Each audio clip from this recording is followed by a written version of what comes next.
Chicken పులావ్కి masala ready చేసినాను. 4 పచ్చిమిర్చి, ఉల్లిపాయ, అల్లం, వెల్లుల్లి, దాల్చిన చెక్క, మరాఠీ మొగ్గ, లవంగాలు, అనాస పువ్వు, జాజికాయ ఇవన్నీ వేసేసుకున్నాను అనమాట. అండ్ బిర్యానీ ఆకు తప్ప మిగతావన్నీ వేసుకోవచ్చు.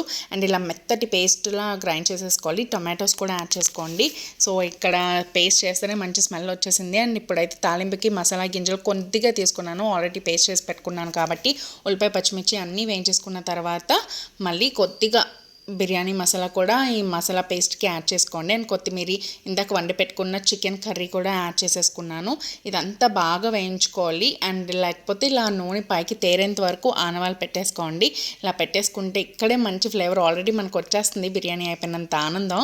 సో ఇక్కడైతే నేను ఇప్పుడు కడిగి పెట్టుకున్న రైస్ కూడా వేసేసుకున్నాను. నేను ఇక్కడైతే నార్మల్ రైస్ వేసుకున్నానండి, చికెన్ పలావ్ కదా.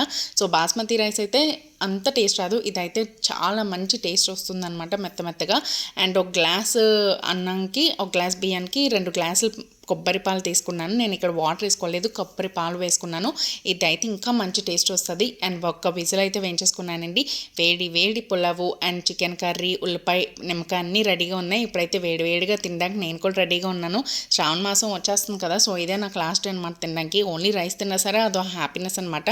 And please subscribe to our channel అండి. Bye, thank you so much.